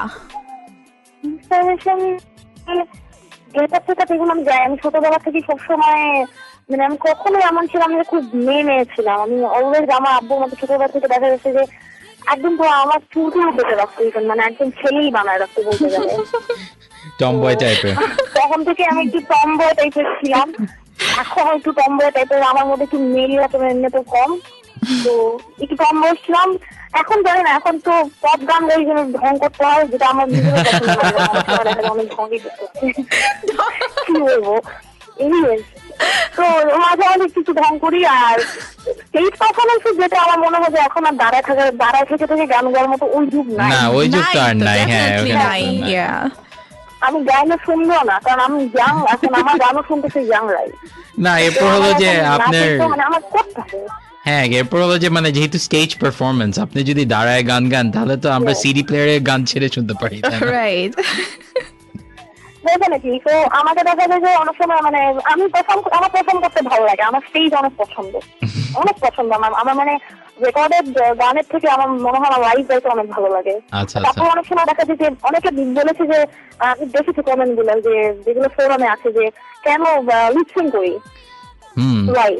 লিপসিং এর ব্যাপারটা যেটা সেটা হচ্ছে গিয়ে অনেক সময় দেখা যায় যে আমরা যে সমস্ত শোজে যাই অ্যাওয়ার্ড ফাংশন গুলোতে কিন্তু মিউজিশিয়ান নেয় না, আচ্ছা ওরা মিউজিশিয়ানের জন্য এক্সট্রা পে করে না। তো ডেফিনেটলি মিউজিশিয়ানরা তো এমনি গিয়ে মানে লাইভ মানে বাজাবে না, এটা তো কনসেপ্ট না। হ্যাঁ এখানে যেটা হয় যে অনেকে দেখা যায় যে লাইভ দেওয়া যায়, বাট টিভি শোজে কখনো সম্ভব না লাইভ করা, এটা পসিবল না। রাইট তো দেখা যায় লিপসিং মানে এভরিবডি ইভেন বায়ো আর্টিস্টরা হ্যাঁ টিভি শো করেই পারফর্ম করছে। হ্যাঁ মানে টিভি শোতে তো লিপসিং হয় কারণ আপনার মানে 2-3টা টেক করা হয়, তারপর কাট পেস্ট করে এই ক্যামেরা অ্যাঙ্গেলটা ভালো, ওই ক্যামেরা অ্যাঙ্গেলটা ভালো, ব্লা ব্লা ব্লা। হ্যাঁ পসিবল না। এবার এমনও হয় যে যেগুলো লাইভ শো মানে লাইভ কনসার্ট যেগুলো হয় ওগুলোর মধ্যে দেখা যায় যে 2টা গানে লিপসিং করছি, মানে 2টা গানে ডান্সে সহ লিপসিং করছি, পারফর্ম করছে, আর বাকি গানগুলো দেখা যাচ্ছে আমি লাইভ গাচ্ছি, মানে মিক্স করে করা হয়। এটা এটা কারণে বলছে হ্যাঁ কেন ওয়াই লিপসিং পসিবল না, মানে same time dancing, singing, performing It's not possible. Yeah. Possible. Even এখানেও তো আমি তো মানুষ। ইভেন এখানেও তো যে এখানে যেসব যে এই যেগুলো হয় মিউজিক ভিডিও যেসব অ্যাওয়ার্ড শো গুলো হয়, even like Madonna, Britney Spears, even they lip sync, so right. এগুলো এখনো বাংলাদেশে বুঝছে না।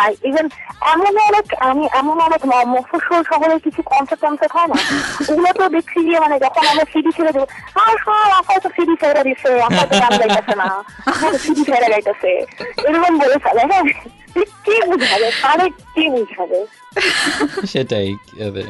আচ্ছা আপু, গেট আপের প্রসঙ্গ যখন আসলো আমি এখানে আই এম জাস্ট কিউরিয়াস, সেটা হচ্ছে যে now that you are a celebrity, so আপনি এখন আর জাস্ট ঘরের মেয়ে না, so you can not just say যে হ্যাঁ আমি টম বয় ছিলাম, so this is how I dress up. কিন্তু নাও ইউ আর সেলিব্রিটি, এখন অনেক টিনেজ মেয়েরাই হচ্ছে আপনাদেরকে আইডল মনে করে, they follow you guys. So এখন আপনার কি কখনো এরকম মানে আছে না যে হুজুর টাইপের মানুষ কিংবা conservative, let me put it that way, conservative যারা, তাদের কাছে কখনো বাজে কোনো কমেন্ট কিংবা এই ধরনের কোনো কিছু ফেস করতে হয়েছে? আমি কি বলবো, আমি যে ব্যাকগ্রাউন্ড থেকে আসছি, ডিফেন্স ব্যাকগ্রাউন্ডে সবাই অনেক কি বলবো আমাদেরকে ওরকম, আমি সবসময় স্মার্টলি এমন সোসাইটিতে ছিলাম না, মানে আমি তো সবসময় সেন্টিমেন্টাল এরিয়ার ভিতরেই ছিলাম। তো বাইরে সিভিলিয়ান লোকজনের সাথে ওরকম আমার দেখা হতো না যে ওরা আমাকে মানে কমেন্ট করার কোনো সুযোগ পাবে। এখন দেখা যাচ্ছে মানে এখন যখন আমি যখন নিজে বাইরে যাই নিজের কাজে, তখন অনেকে বলে ইভেন শুনি মাঝে মাঝে অনেকে বলেছে আমি হয়তো কি ধরনের ড্রেস আপ করছে, হায় কি ধরনের ড্রেস আপ, বাংলাদেশে তো বাংলাদেশ, এইসব এইগুলো। কিন্তু আমি যখন বাইরে যাই নর্মালি, আমি যখন শো ছাড়া বাইরে যাই, আমি তো অনেক সিম্পল হয়ে দেখা যায় যে একটা ফটো পরে গেলাম বা জিন্স পরে চলে গেলাম, আমি কখনোই বাইরে কখনো বুট করি না, মানে নেভার। আমি কখনো বাইরে গিয়ে মানে এমনি যখন ঘুরতে যাই ফ্যামিলির সাথে কখনো বুট টুট পরে, মানে আমি কখনো সেলিব্রিটি বেসে থাকি না, এই জন্য আমাকে রাস্তায় বেরোলে মানুষ চিনেও না। কিন্তু যখন একটু মেকআপ টেকআপ লাগায় বুট টুট পরে মানে ইয়ে সেজে যাই, তখন দেখা যায় যাচ্ছে এটা তো মিলা না, তখন দেখা যায় চিনি, এমনি কিন্তু আমাকে চিনেও না, এমন অবস্থা। আচ্ছা সুবিধা আপনার জন্য, মানে ইভেন আমার অ্যালবাম যেখানে সেভ হবে আমাদের দোকানগুলোতে, একদিন আমি একদম পুরো মানে সবাই আমি পুরো বাঙালি দেশের গিয়ে বললাম ভাই মিলার অ্যালবামটা কেমন চলতেছে, তো বললো যে হ্যাঁ মিলার অ্যালবাম তো খুবই ভালো যাচ্ছে। আমার পাশেই আমি দেখলাম আমার পাশে গিয়ে একজন আমার সিডি কিনে নিয়ে গেল, অন্য ছিলেন একটা দোকানদারে আমার কিনে ভাই আমার মানে মিলার অ্যালবামটা কেমন চলতেছে পুরো পার্টে আর কি। তখন উনি বললো যে হ্যাঁ মিলার অ্যালবাম তো খুব ভালো যাচ্ছে, ভেরি গুড অনেক ভালো যাচ্ছে। আমি ও আচ্ছা তাই না ভাই, আমি মিলা, আমাকে চিনলেন না? আল্লাহ আচ্ছা আপনি মিলা কেমনি চিনবো, আপনি তো মেকআপ ম্যান চিনে। আচ্ছা ব্যাপার না। আল্লাহ আপনি তো খুব মজা করে কথা বলেন। হ্যাঁ সেই আর কি। আচ্ছা আপু, আপনার কি কখনো কোনো ডুয়েট অ্যালবাম করার ইচ্ছা আছে কারোর সাথে? ডুয়েট অ্যালবাম জানি না এখনো, যদি ভালো কিছু হয় আমার করতে কোনো প্রবলেম নেই, কিন্তু আমি অনেক অফার আসে, ইভেন আমার এই যে কোরবানিদের সোলো অ্যালবামের জন্য অফার আসে, মানে কোরবানির যে মানুষ আসছে, মানে কোম্পানিগুলো দেখছি আরেকটা সোলো দিই, কিন্তু আমি মাস রেখি না 2 মাসের মধ্যে আরেকটা সোলো। হ্যাঁ, মানে বাংলাদেশের কোম্পানিগুলোরও এমন অবস্থা, মানে ওরা হচ্ছে কি একটা আর্টিস্ট একটু মানুষ যখন চিনে ফেলে তাহলে পুরো পচা না ফেলা পর্যন্ত ওদের শান্তি নেই, মানে একটার পর একটা 1 মাস পর অ্যালবাম দিবে। তখন দেখা যাবে যে আমি একটা লেভেল পর্যন্ত দেখা যাবে আমি কামাইতে পারবো, চাইলে আমি এখন পয়সা ইনকাম করতে পারি, একটা অ্যালবাম দিতে পারি। দেখা যাবে 3 বছর মানুষ আমার অ্যালবাম আর কিনবে না, এত শুন ফিল্মের গান আর কত শুনবো, আপনার গান কত ভালো লাগে। হ্যাঁ সেটাই, আলটিমেটলি কেউ আর কিনবে না। তো আমি চিন্তা করলাম যে না ভাই, কম খাই তো ঠিক আছে আপু, খুবই ভালো লাগলো আপনার সাথে কথা বলে। Thank you so much for your time. Thank you so much. আর আমরা যে যাই বলুক না কেন, আপনার অ্যালবামের বেশ কিছু গান আমাদের সবারই ভালো লেগেছে। So wish you all the best. আচ্ছা, তো ঠিক আছে, ভালো থাকেন তাহলে। ওকে, থ্যাংক ইউ। ওকে, তাহলে bye bye. Bye bye by.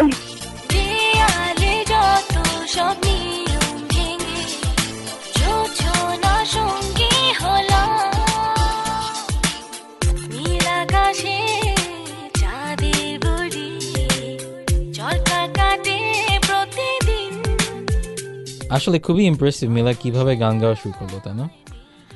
হ্যাঁ, আসলে মেয়েদের জন্য, বিশেষ করে বাঙালি মেয়েদের জন্য আমার মনে হয় যে এই মিডিয়া জগতে আসাটাই একটু বেশি স্ট্রাগলিং, কিন্তু তারপরেও দেখেন নিজের চেষ্টায় কত দূরে এসছে, তাই না? তা নাহলে তো আমরা একটা সিঙ্গারকে আমরা মিস করতাম। হ্যাঁ, নো চ্যাপ্টার 2 আর ফেলে আসা। সো নেক্সট টাইম এটা হবে ফিরে পাবো, চ্যাপ্টার 3 ফিরে পাবো, দুইটাই একসাথে ইউজ করা হবে, দেখা যাক কি হয়। আর এছাড়া আমাদের 1 বছর পুরানো খবর, ওই ডেমোটা রাইট, শান্তির বর্ণন, বাবনা, রোমেল, রাসেল রাইট। তো চলেন এখন আমরা রোমেল ভাইয়ের সাথে কথা বলি, যিনি পুরো অ্যালবামটি অ্যারেঞ্জ করছেন। চল।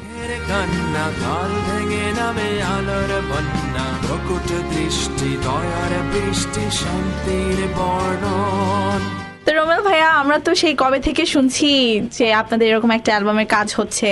আমরা একটা ডেমো শুনেছি, শান্তির বর্ণন, যেখানে আপনি, বাবনা ভাই, রাসেল ভাই এবং ফুয়াদ ভাই, আপনার 4 জন মিলে কাজ করেছেন। So what's going on? কোনো তার সারা শব্দ নাই অ্যালবামটার? No, we were actually working on it, and then Fuad had to go back home, which created a hindrance over there.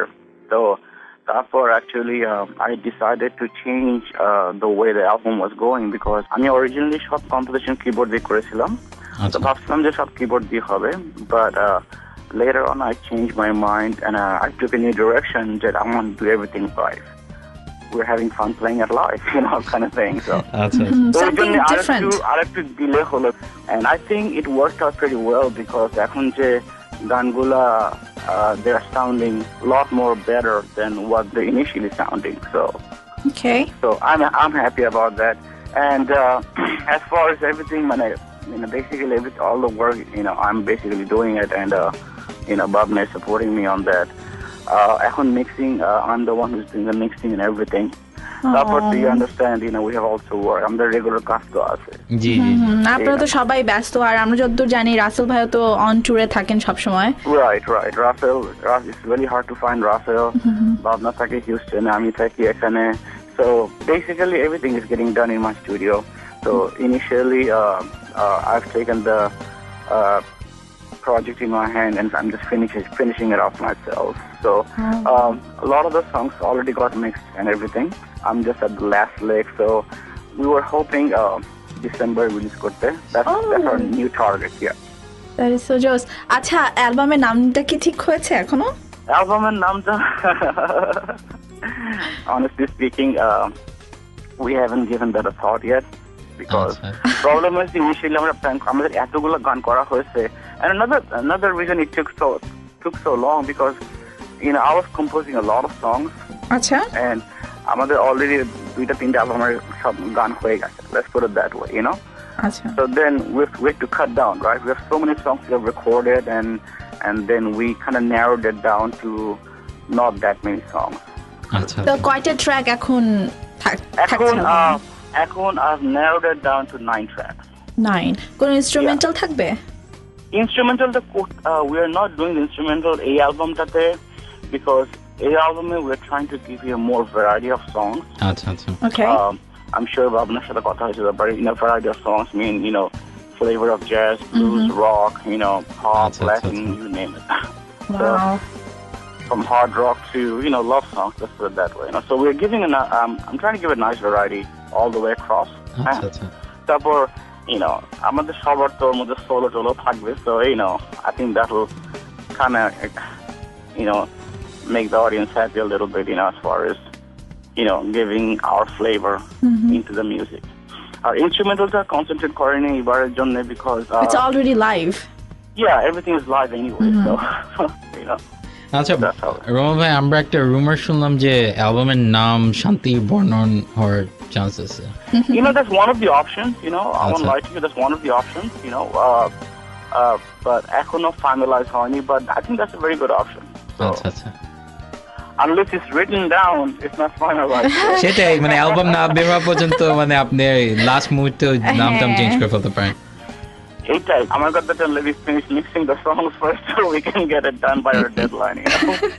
তো হোপফুলি আমরা মানে শুনতে পারবো আপনাদের অ্যালবামটা December. Yeah, definitely, December. definitely. I'm excited about this right now. Actually, initially the excitement was there.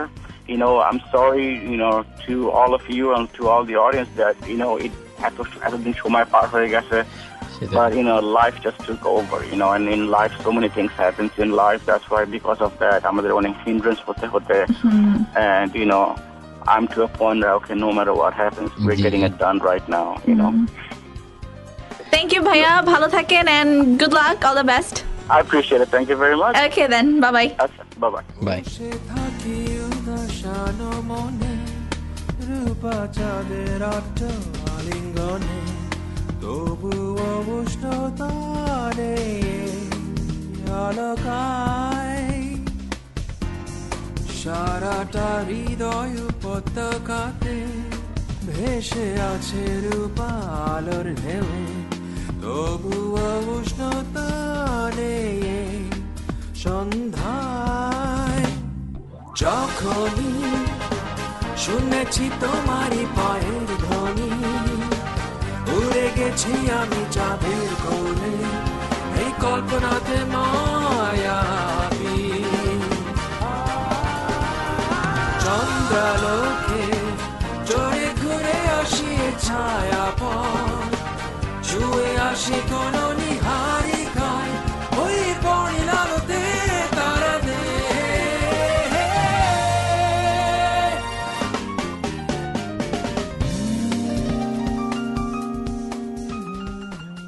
Alright পোলা Pines, চলেন এখন আমরা শুনি সুমন এবং আনিলার আপকামিং অ্যালবাম থেকে একটি এক্সক্লুসিভ ডেমো সবার।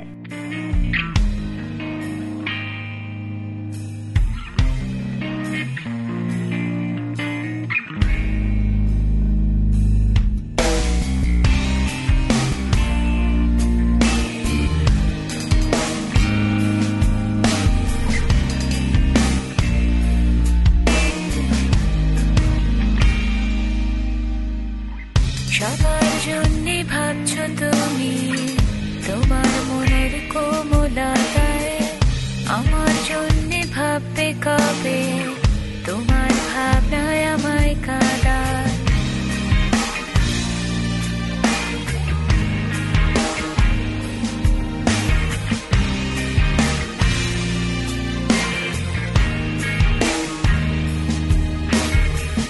সবার জন্য ভাবছো তুমি তোমার মনের কোমলতায়, আমার জন্য ভাববে কবে তোমার ভাবনায় আমায় কাঁদায়। সবার হাতে রাখছো যে আমার আঙুল শূন্য রেখে আমার কোলে এখনো কেন তোমার সুরের স্পর্শ থাকে। তো শিয়াল ভাইয়া, আমরা তো গত পর্বে প্রমোশন সেকশনটা মিস করেছি। হ্যাঁ, আমাদের ওরকম কারোর কথা অ্যাকচুয়ালি বলারও ছিল না, আর এরপর আমাদের রেকর্ডিং এত আগে হওয়াতে আমরা মিস করেছি নতুন যেগুলো এসেছে। হ্যাঁ, আর অনেকগুলো অ্যালবামও তো ছিল, অনেক রিভিউ, অনেক সেই তো এবার আমাদের আছে দুটো ডেমো এবং সৃষ্টি থেকে, একটা হচ্ছে বৃষ্টি এবং আরেকটি হলো দূরের আকাশ। হ্যাঁ, আসলে দুইটা গান খুবই খুবই ভালো লাগলো। এরপর একটা গানের মধ্যে তো একটা মেয়ের কণ্ঠ ছিল যার সাথে ব্যাকআপ ভোকালসে সঞ্জয় ভাই নিজেই ছিল, এবং ইট ওয়াজ নাইস, মানে অনেকদিন পর উনি এসে আমাদেরকে আরেকটা গান দিল। সো হ্যাঁ, ইট ওয়াজ রিয়েলি নাইস। তো চলেন আমরা বৃষ্টি শুনি।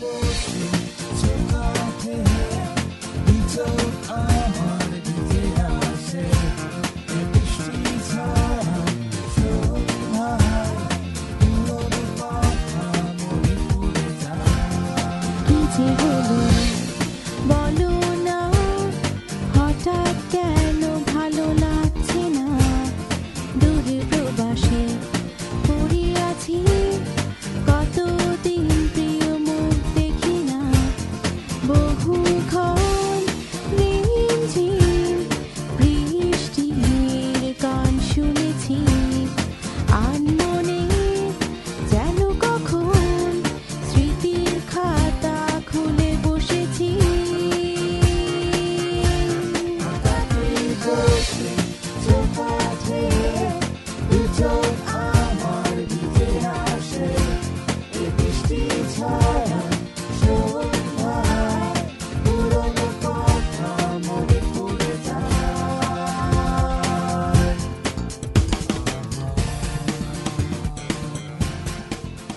তো পোলাপাইন্স, আমাদের এই পর্বে এই ছিল আমাদের সকল আয়োজন।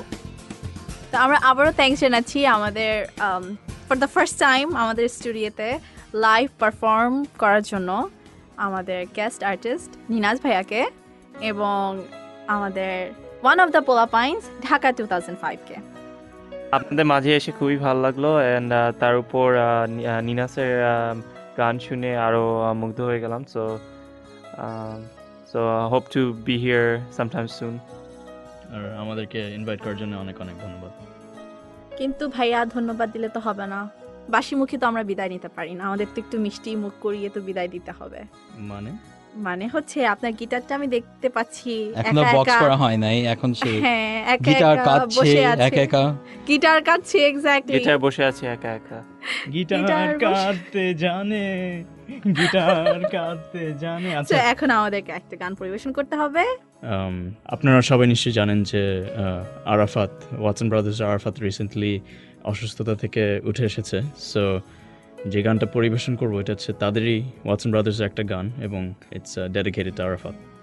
তো আমরা সেই গান শুনতে শুনতে আজকের মতো বিদায় জানাচ্ছি। সবাই ভালো থাকবেন, সুস্থ থাকবেন, খোদা হাফেজ।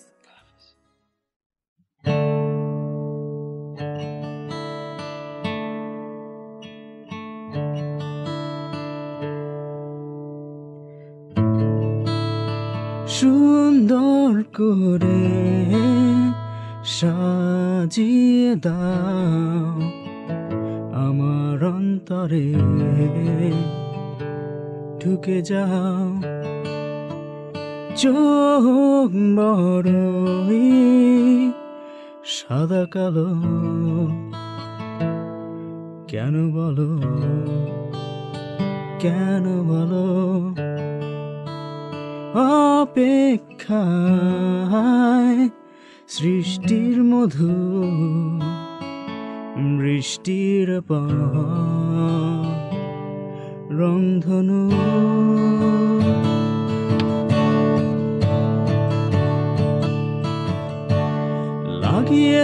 লাগিয়ে দাও আমার সবটাকে, আষাঢ় শ্রাবণ কার্তিক পৌষ মাসে আমার মনে যেন রং লেগে থাকে,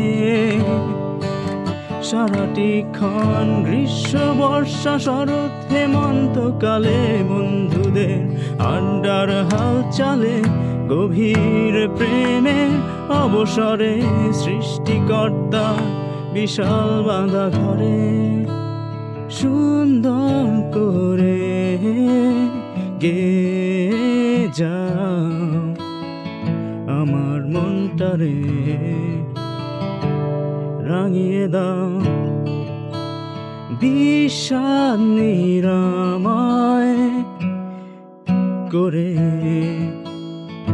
আমার অন্তরে হারিয়ে যাও।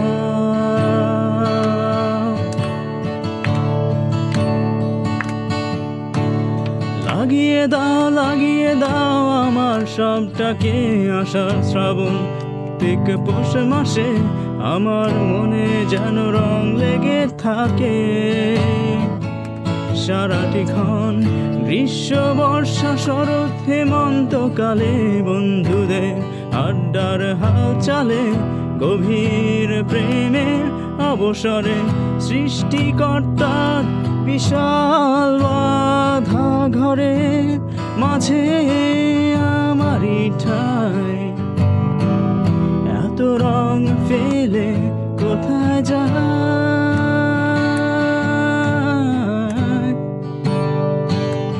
কোথায় যায়।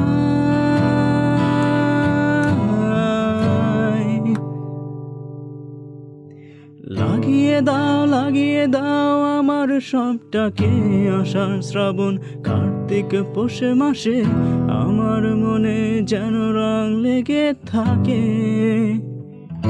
সারাটি ক্ষণ গ্রীষ্ম বর্ষা শরৎ হেমন্তকালে বন্ধুদের আড্ডার হাল চালে গভীর প্রেমের অবসরে সৃষ্টিকর্তার বিশাল বাধা ঘরে